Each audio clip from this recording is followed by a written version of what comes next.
Looked after children, no GCSEs. Looked after children, early pregnancy. Looked after children, prison. I mean, that's just statistically true. For the last 30 years, looked after children fail. They fail. They're the only group, really, that you can absolutely put money on leaving school with no qualifications. And a guide of thumb is if you do the same stuff, you get the same outcome. Well, I don't want the same outcome. So, at the very least, I'd say, well, let's have a look at trying some different strategies. I'd say that because they deserve it. Those different strategies have been tried with Samantha, now a Year 5 pupil who's been in care 4 years. When she first came into this school, I would say she was way below expectations. Now, fantastically, she's on track at the end of Year 6 to be where she should be, which is level 4. She's done fantastically well, I think. So how has the educational outcome for Samantha and other looked after children at the school been changed? And just one more page. This is the man who picked up the shark. That's brilliant. Based on years of experience teaching dozens of looked after children, staff at this school maintain that the classroom is not the place to start. I think sometimes schools are driven by the government agenda of SATs and attainment, and there's huge pressure on us just to focus on that. But I think what we've proved, you can do endless good teaching, improve the teaching, give them more and more teaching programmes, and still the child doesn't learn.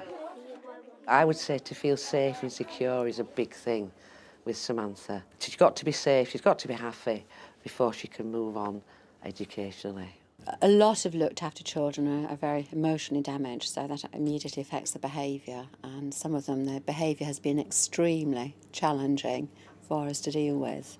Often they arrive with low attainment, they're distracted from learning by their sort of emotional and behavioural needs, and it's a case of getting them back on track with their behaviour. For a lot of the children it's about friendships as well, developing friendships, because a lot of the children have just lost any trust in adults. They've been moved around so often, sometimes they've left their parents, been forced to leave their parents, they've gone from home to home, often school to school. Some of them have been to 6 schools and they're still only 7 or 8 years old.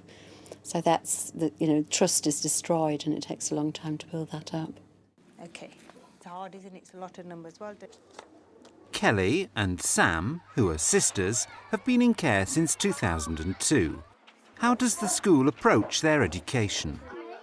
When she first arrived at school, Kelly was unwilling to communicate with peers or staff.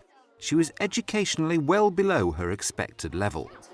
Each week, a group of teaching assistants from the school meet to discuss the pastoral and educational well-being of individual pupils like Kelly. How have you found her speech? I mean, when she came into school, her speech was really, really poor. It was hard to tell what she was saying. For example, we were doing in literacy this morning. We were doing information books, and Kelly was doing the topic of light, and she was just reading the facts and figures in the book, just as anybody else in the class. That's really good. That's a really step forward. Yeah, it's fantastic. The speech thing should help her then, because I think that was an issue with the children, with her peers in other classes, that they didn't know what she was saying, they couldn't understand her. I don't know what she was like before, but at the moment she's quite vocal in the classroom as well. She'll put her hand up to make suggestions. That started last year. But in Year 2.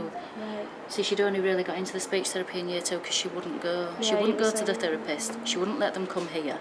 And if they did come, she just wouldn't speak. So in the end, I took her down to speech therapy, but she was a bit reluctant, but she soon got into it, and now you've been taking her. Yeah, she's brilliant. She's one of the most. She was quite stubborn, actually, wasn't she? But she has changed. Her confidence is growing, isn't it? What we'll do first is we'll read a bit of about this book. And I know you took this last week, didn't you?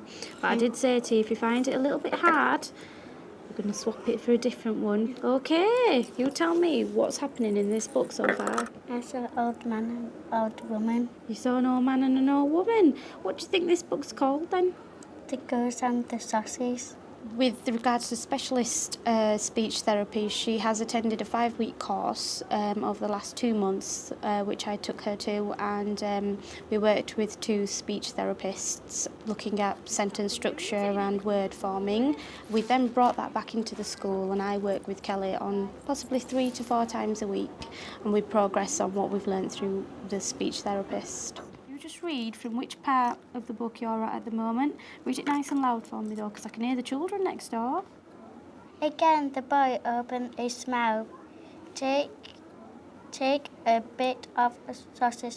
Again, the girl knocked it after the back of it. Look in the picture. What can you see is in the hand of the boy. Stick. But because it's got two pointy things on it, you can call that a fork. Good girl. Kelly's come on leaps and bounds with her speech therapy. I'm amazed every time we pick up a new book, which is a higher level to the previous one. She's so confident. Without the support, I think Kelly would still be struggling very much so with her speech and her confidence as well. So that word there is bit. And if you put that E onto it, what do you think it might become? Good girl, that's really good. So read that sentence last time for me. Just try and pronounce that word a bit clearly. Again, the boy opened his mouth. Take a bite of the sausage. Fantastic. Although academically more able, Samantha has struggled to deal with the type of friendship rivalries common to many girls of her age. Her reaction was to withdraw from her peers and lose confidence in herself.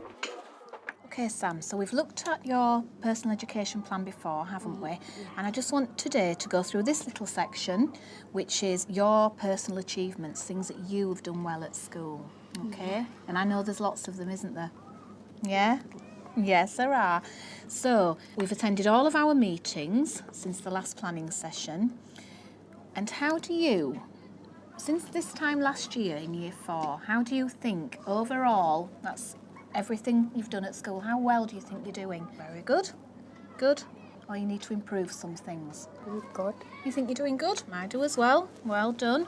Can you think, Sam, of any certificates that you've had awarded recently? I had my 7 times table. You did your 7 times table, yeah, and that was on your, that was one of your targets from the plan before, wasn't it? Your 7 times table and your artwork. The one thing the children want is to be normal, and they're endlessly having meetings with professionals, social workers and all the rest, you know, and being involved, which is fine. They know there's huge meetings, formal meetings about them and all these people busying themselves. But all they want is to be a normal little person in school like the rest of them. And nobody else has all of that. So in school, most of their provision is done by, well, the whole team really. It's a muck-in approach. I have a superb inclusion team. We call them the Aspire team now. And the Aspire programme is set up to meet all children's needs, anybody who's underachieving or is in need. And they meet every week and they pick up all the bits and pieces of a child's life. Right, have we any issues about Samantha in the playground at lunch times? No. Has she got friends? She's playing well? At the moment she's working with Oak Class, isn't she? And she's helping the little ones have their lunch, which I think she's really enjoying. And she's doing that with Shannon, which has helped, I think, help their relationship. She's quite sociable out there now.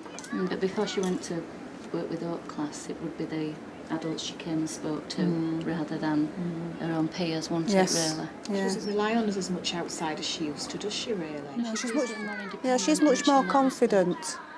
Yeah, that's nice. You gonna put some more sand on it?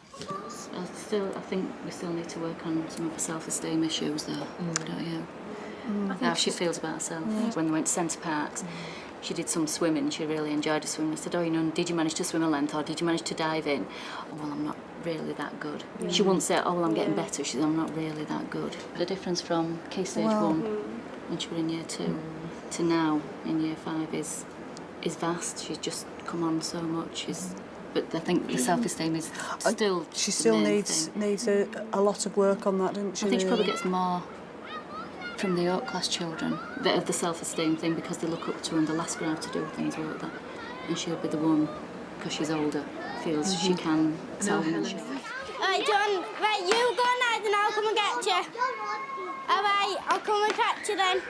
So we'll leave them there for the moment unless they say they'd like to have a change. I think her experience of friends in school has been all about not having any, which I think is You know, it's just absolutely not what she needs to experience. She needs to be empowered. She needs to believe that at some point in her life, people will listen to what she wants. Around the whole contact that she's had with her parents, there's lots and lots of issues. She doesn't even acknowledge that she's upset. What's the point? What's the point of even having any emotions?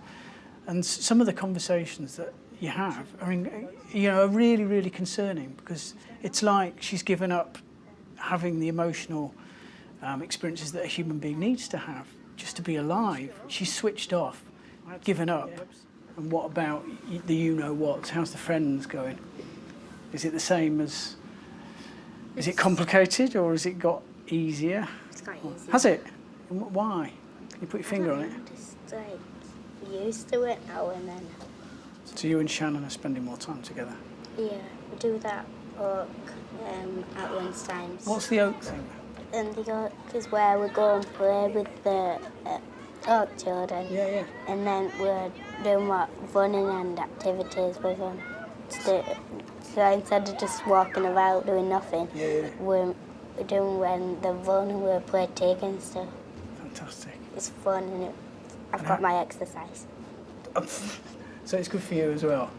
Now, seeing her today was really heartening. And, you know, when she was talking about being given some responsibility for looking after younger children outside, you could see on her face what that means. And in my opinion, that's all to do with power. That's all to do with her having self-worth and feeling that her influence in the world is of some significance. And I suppose working with young kids, and I mean, it's a great idea, they give you it back straight away. You know, she'll see the smiles on their faces when she plays TIG with them. And she can't really offset that to anyone else. That's down to her. And I think that's great. I look at her educational needs just the same as everybody else's. Socially, yes, she might have very different needs, and hopefully we're addressing those. But educationally, my targets for her would be no different to anybody else. For me, it was a year and a half before I saw anything that I did as a learning mentor make even the slightest bit of difference. And I nearly left after a year. I assumed it was me. I just thought, can't do this job. No, nothing's changing. And then there was one very difficult boy who'd been excluded several times, changed just a little bit after a year and a half. But it was the beginning of a fantastic success. So I now do believe that those kind of interventions are worth doing. You just don't see, you don't get much for your money for a long time. But I don't think we should be surprised by that, because you're dealing with personalities and you're trying to just change personalities and change relationships, and it's hard enough as adults. Well, we're not very good at it as adults. It's no easier for them. These girls, they actually skip into this school with a jolly step. You know, you can tell that they look forward to coming. It's working very well. The care definitely is there, and obviously the education factor's high. So we are hoping in time that you know, they'll just proceed further. Just read that sentence for me again. This is a bear who fell in the bin. Fantastic. This is a dog who pushed him in. And just that last page again. This is a man who picked up the shark. Fantastic, brilliant.